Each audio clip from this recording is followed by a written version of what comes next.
May 4-ന്റെ മഹാവിധിക്ക് ഇനി വെറും 4 ദിവസങ്ങൾ മാത്രം ബാക്കി നിൽക്കെ കേരളത്തിന്റെ രാഷ്ട്രീയ ഭാവി വ്യക്തമാക്കുന്ന എക്സിറ്റ് പോൾ ഫലങ്ങൾ പുറത്തു വന്നിരിക്കുകയാണ്. UDF പ്രവർത്തകർക്കും ജനാധിപത്യ വിശ്വാസികൾക്കും വലിയ ആവേശവും ആത്മവിശ്വാസവും നൽകുന്ന വാർത്തകളാണ് എല്ലാ പ്രമുഖ ഏജൻസികളും പങ്കുവയ്ക്കുന്നത്. പുറത്തുവന്ന 9 എക്സിറ്റ് പോളുകളിൽ 9ഉം ഒരേ സ്വരത്തിൽ പ്രഖ്യാപിക്കുന്നത് ഒന്നേയുള്ളൂ: കേരളത്തിൽ UDF അധികാരത്തിലേക്ക് തിരിച്ചു വരുന്നു എന്നത്. 10 വർഷത്തെ കാത്തിരിപ്പിന് വിരാമമിട്ട് പിണറായി സർക്കാരിന്റെ അഴിമതിക്കും ധാർഷ്ട്യത്തിനും ജനങ്ങൾ നൽകിയ മറുപടി പോളിംഗ് ബൂത്തുകളിൽ പ്രതിഫലിച്ചു എന്ന് ഈ സർവേകൾ അടിവരയിടുന്നുണ്ട്. ആകെ 140 സീറ്റുകളിൽ കേവല ഭൂരിപക്ഷത്തിന് 71 സീറ്റുകളാണ് വേണ്ടതെങ്കിൽ പുറത്തു വന്ന ഒരു സർവേ പോലും ഭരണകക്ഷിയായ LDFന് 70 സീറ്റുകൾ പ്രവചിച്ചിട്ടില്ല എന്നത് ഏറെ ശ്രദ്ധേയമാണ്. മാർക്ക് എന്ന ഏജൻസി മാത്രമാണ് LDFന് പരമാവധി 69 സീറ്റുകൾ നൽകിയത്. മറ്റെല്ലാ സർവേകളും UDFന് വ്യക്തമായ ആധിപത്യം പ്രവചിക്കുന്നുണ്ട്.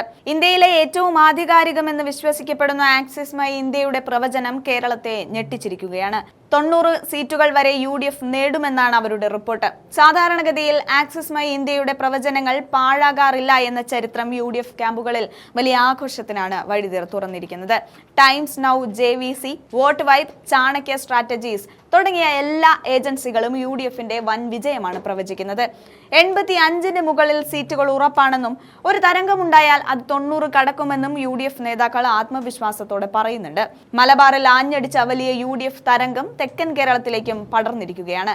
BJPയുടെ അവസ്ഥ ഇത്തവണയും പരിതാപകരമാണ്. 12 സീറ്റുകൾ നേടുമെന്ന് അമിത്ഷാ വീമ്പ് പറയുന്നുണ്ടെങ്കിലും ഒരു സീറ്റിലധികം നേടാൻ BJPക്ക് കഴിയില്ല എന്നതാണ് എക്സിറ്റ് പോളുകൾ വ്യക്തമാക്കുന്നത്.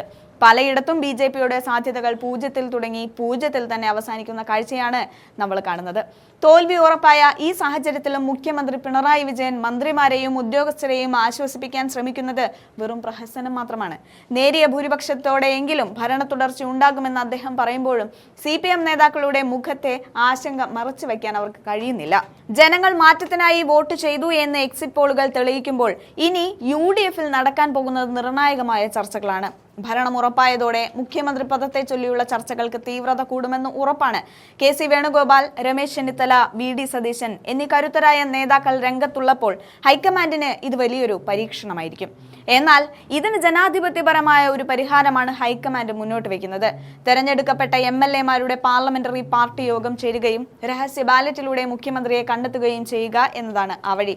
ഏറ്റവും കൂടുതൽ MLA-മാരുടെ പിന്തുണയുള്ള ആള് മുഖ്യമന്ത്രിയാകുന്നതോടെ പരാതികൾക്ക് ഇടമില്ലാതാകും.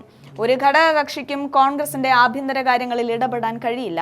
ഈ മാതൃകാപരമായ നീക്കത്തിലൂടെ കോൺഗ്രസ് കൂടുതൽ ശക്തി ആർജിക്കുകയും ഹൈക്കമാൻഡിന്റെ വിജയം ഉറപ്പിക്കുകയും ചെയ്യും.